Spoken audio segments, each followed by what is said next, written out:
Okay, everybody, welcome back. I hope you enjoyed those breathing cadences. I hope you're feeling very relaxed. I hope you feel like you have a vast expanse within your chest cavity with which to draw in air. We're going to do some progressive muscle relaxation now, followed by a short stint of visualization. So that's PMR and visualization. So for the progressive muscle relaxation, the way we're going to do this time is when you are holding that contraction, when you are flexing your muscles, I want you to hold your breath. So you're going to draw in breath and hold. When you draw that breath in, it shouldn't be an unnaturally deep breath. Not the kind of breath you would do if you were going for a max breath hold. Just take a natural breath. Don't over expand your chest. You want to keep your body a more natural feeling while you're doing these compressions, these contractions. So just take a good breath. You're going to be holding your breath for 10, probably about 10, maybe up to 15 seconds on some of these. But let's go over the contractions that we're going to use first. We're going to be lying on the ground first of all, and you're going to have your palms up, right, for the start here. And you want your legs uncrossed and your eyes closed, right? So lying on your back, lying supine, palms up, eyes closed. The first contraction we're going to do is going to be the hands, arms, shoulders. So you're going to be tight here. You're going to clench a fist. Your wrist is going to curl in just a little bit. Your elbow is going to bend just a little bit, favoring the bicep here. You're going to squeeze your chest to keep your shoulders even. So it's imagine from your arms, like if you're wearing football pads, it's that entire top region with the arms here. Keep your face relaxed through all of these. So you're gonna hold that one and then relax, right? Then we're gonna do another one with the same muscles, but we're gonna favor the opposite side of the arm. We're gonna favor the extensors and the triceps on this one. So the way that's gonna look is you're gonna open your hand up, draw your hands back. And you see my fingers are straight out here, but when I draw it back, this tension is gonna curl my fingers a little bit. That's fine, but you're gonna be opening and squeezing this way. Now my arms are gonna be perfectly straight on this one. So the bicep favoring curl is here, and then the extensors, the tricep favoring one is there, all right? That's how we're gonna start. From there, we're gonna move to the torso. So it's gonna be chest, back pulling against each other, abs, back squeezing. You want to keep your low back contact in the ground and just try to smash. It's not sucking in, it's squeezing and trying to compress your torso towards your spine, towards the ground. Right? You're going to hold that, release. From there, it's going to be the legs, and that's going to be the last one we do before we do the full body. And when we do the full body with the arms, we're going to do that bicep favoring contraction, okay? So this is going to be the standalone one. When we do the full body contraction at the end, it's going to be this one here. One thing I want you guys to see, when I'm doing my legs for the PMR here, my legs should be off the ground. And the reason that happens is because when you flex your glutes, your butt muscles lift yourself up, right? When you're laying down, and your glutes are relaxed, they're kind of smashed against the ground. But when you flex them, they should lift your legs a little bit. So if I'm lying here, relaxed, when I flex, I'm straightening my legs out. You can see when I straighten my leg out, my heel jumps up. But when I flex my glutes, the entire leg lifts up off the ground.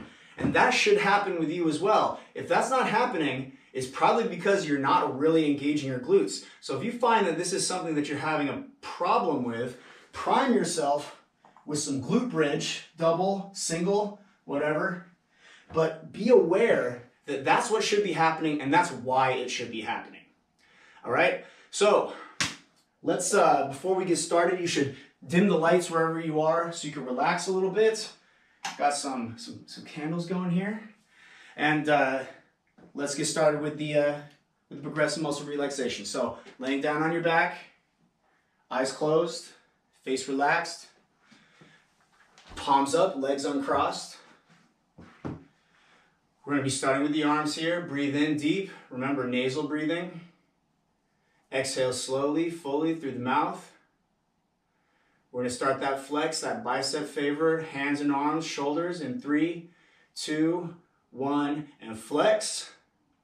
Squeeze your arms, elbows slightly bent.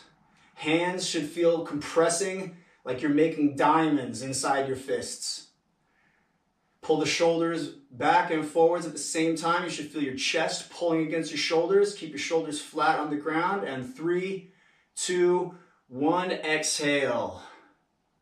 Breathe out your tension. Let your hands fall open. Feel the blood flowing all the way down from your heart to your lungs to your extremities. Feel your fingers filling back up with blood. Those hard, tight fists should squeeze. That's where the phrase white knuckle comes from. That tight, hard fist should squeeze the blood out of your extremities. So let that blood come back in. Feel that flow from one fingertip to the next. Breathe in smoothly, completely through the nose. Top it off. Feel that nice feeling of feeling full. Exhale smooth. Exhale completely. Enjoy that feeling of feeling empty as well. Feel that vacuum. The more completely you can exhale, the easier that inhalation is going to come on the subsequent breath. Right? Continue to breathe on your own. Remember, the next one we're doing the same body parts. We're just doing those extensors now. So this time your hands are going to be opened straight. You're going to draw them back, bending your wrist backwards. Your triceps are going to fight against your biceps, but you're going to lock out your elbows. Don't let your shoulders shrug. Remember, shoulders should be down, away from the ears. Chest pulls your shoulders forward. Rhomboids pulls your shoulders backwards. Keep contact with the ground. All right, extensor flex now in 3, 2, ready, and contract. Draw the hands back, bend the wrists back. You should feel your fingers being drawn closed a little bit as you pull your hands back. Straight arms, feel the triceps strong in the back. Press the shoulders to the ground, pull the chest inwards. Keep on holding nice and strong for 3, 2, 1, relax and let your hands fall naturally to your side. Feel that easy circulation. Breathe in smoothly and completely through your nose. And exhale smoothly and completely through your mouth. As you inhale, imagine all the tension in your body circulating in your blood, being dropped off in your lungs, filling your lungs with tension. And then when you exhale, expel all that tension and draw back in relaxation. And purge yourself in that way, breath by breath, heartbeat by heartbeat. Continue to breathe on your own. You should already start feeling more relaxed. Be more aware of your body's weight against the ground. All right, next we're going to do the torso. Next, we're doing the torso. So this is the same chest and shoulder contraction that you've been doing, but now we're adding in the abs. You want to keep your hips relaxed. So just like how I was talking about how your legs should lift when you flex your legs, when you're using your core, your legs should stay on the ground. You want to be aware that your legs are feeling heavy on the ground. If your legs start getting light on the ground, it's because you're starting to engage your hips. I want you to keep your hips relaxed here. Focus on your abs. Focus on your back, your upper back, your lower back. Focus on your lats, pulling your shoulders down, keeping your arms tight to your side, your relaxed arms tight to the side, because your lats are pulling them down, keeping them in tight. All right, we got the core flex now. Inhale and 3, 2, ready, and contract. You should be rigid, tight, from the tailbone to the back of your neck. Keep your face relaxed as you squeeze. Compress the air inside you. Compress the air inside you into a small little balloon. Squeeze and press the spine to the back. Chest should be straining against your shoulders. You should be able to bounce a quarter off of your stomach here. Be strong, be rigid. Squeeze those obliques for 3, 2, 1, and relax. Feel your pelvis tilt back to a natural position as your low back peels off the ground. Feel that breath coming in easy, filling that space that you were just compressing a moment ago. Exhale all your tension. Inhale, relaxation. Feel your blood flowing through your veins. The core is where the blood goes to pick up nutrients and to drop off waste. Nutrients here are going to be that relaxation, and the waste is going to be your tension.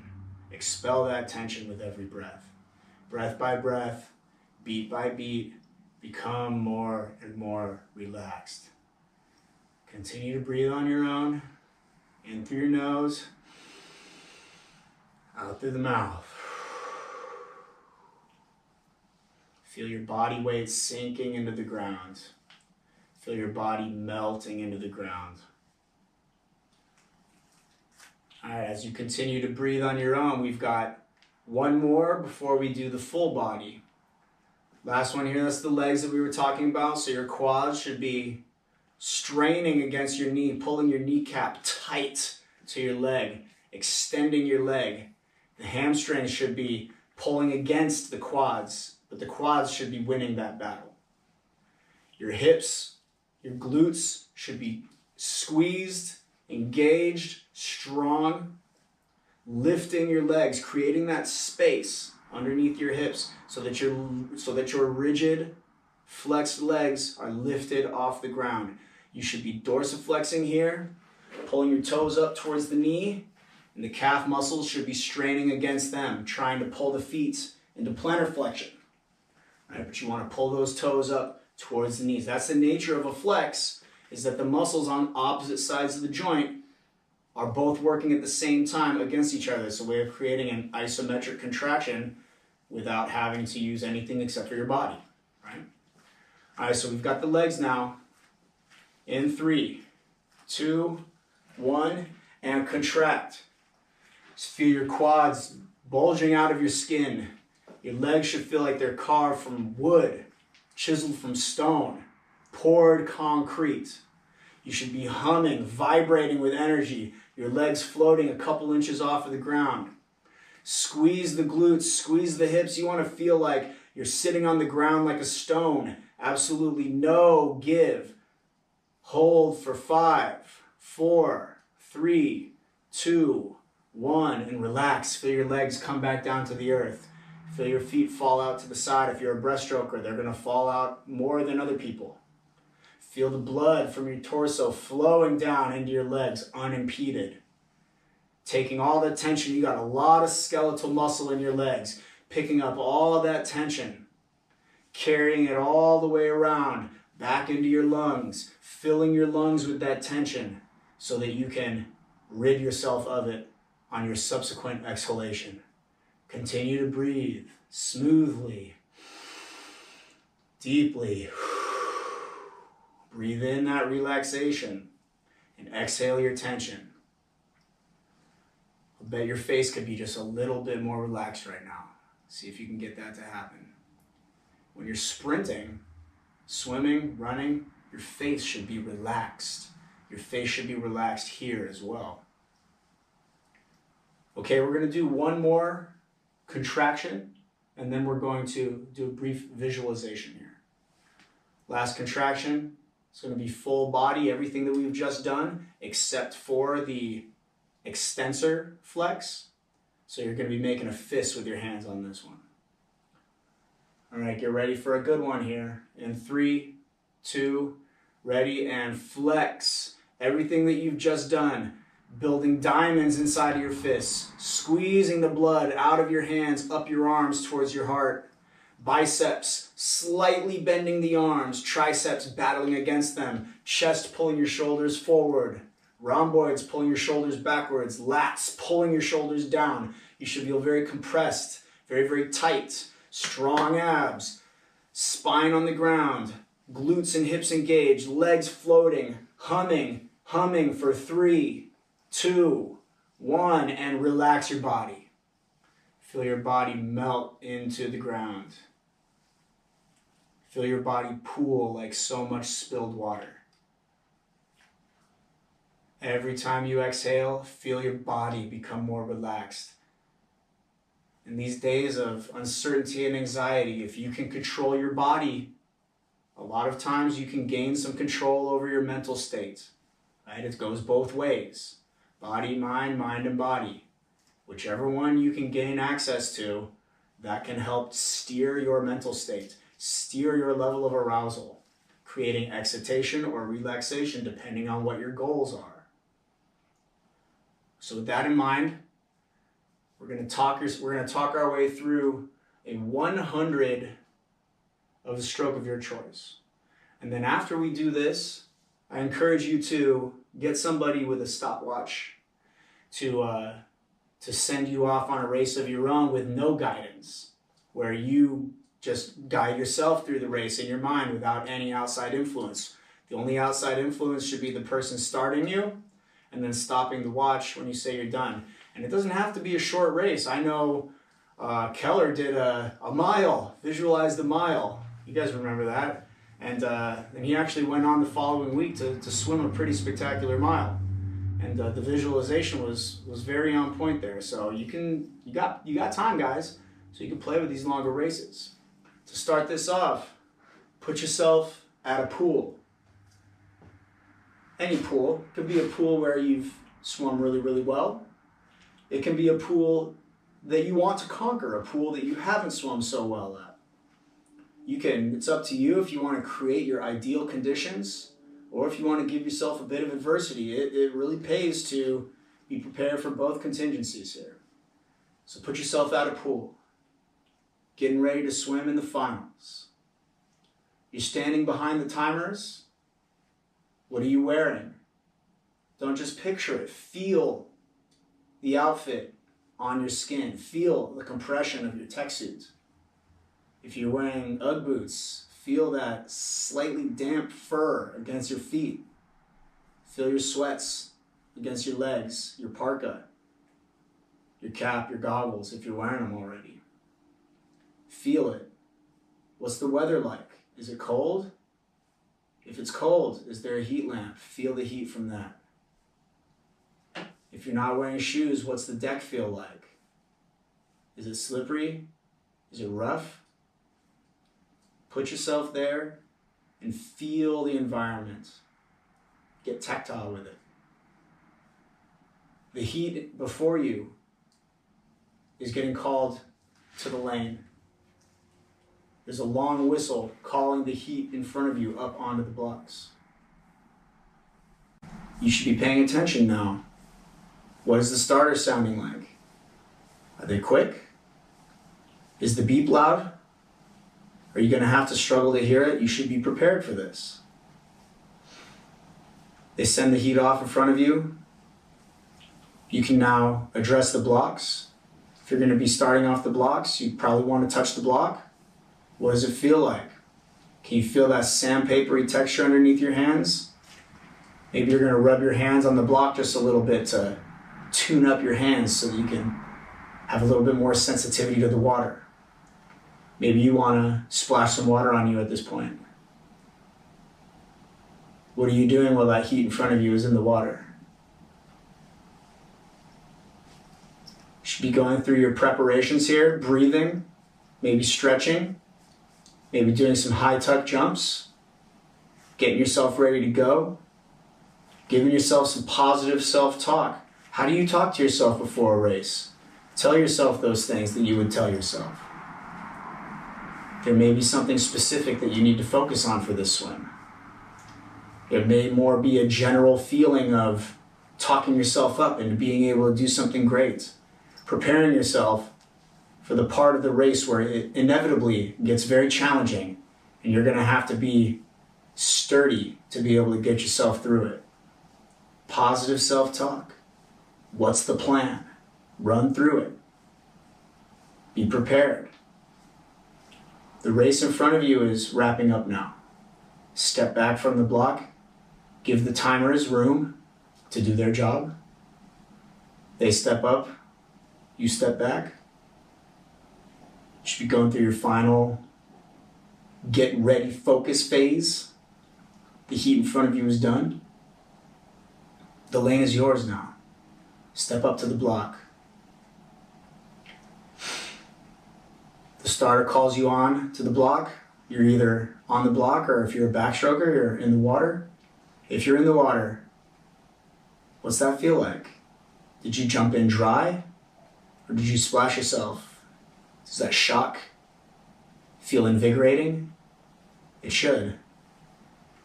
If you're on the block, set your feet. Get into your ready stance. You should have a stance. You should look like your own swimming trophy every time you're up there on the block. Here comes the start. Swimmers, take your mark. You should be an empty vessel at this point. Nothing in your mind now. The time for thinking has ended. Now is the time only to react. On the start signal, you go. Ready, go. And now if you weren't already in the water, you're in the water. Feel that water moving past you. Feel sleek. You should feel your fresh shave. It's a great feeling when the water just slides over your body. Work your underwater, whatever that is. It's going to be different for everybody. Feel the connection. When you break out, feel that you're just hitting that breakout perfectly. Right? This is your mind. You can be perfect here. But feel what that feels like. To hit that breakout, to time it right. To carry your speed up on top of the water. And settle in, get your position. Now you should be swimming. Feel your catch, feel your reach. You should feel easy, smooth, strong. Approaching the wall, make sure that you're accelerating into the wall. Right? Don't just stay the same speed, get faster. This is an opportunity, a transition, where you can overtake somebody next to you just by swimming your race aggressively, not letting any power leak out of your swim. All the transitions are opportunities to have your best race. Hit that turn. Feel yourself getting into the wall with speed, executing that turn quickly, relaxed, getting a breath into that turn, and getting off the wall with power. Feel that glide. Carry that speed off the wall. Don't rush into the kick, but don't let yourself slow down either. Push off, hit that top speed, and maintain. Accelerate to the surface. Keep on swimming. It's the second lap here if we're doing 100. Just like the first one, you're in your rhythm now. You should feel great at this point. You should feel great. As you hit the turn, you should come off that wall feeling like you're never going to get tired. But you know, the third 25, you're going to start to feel it a little bit.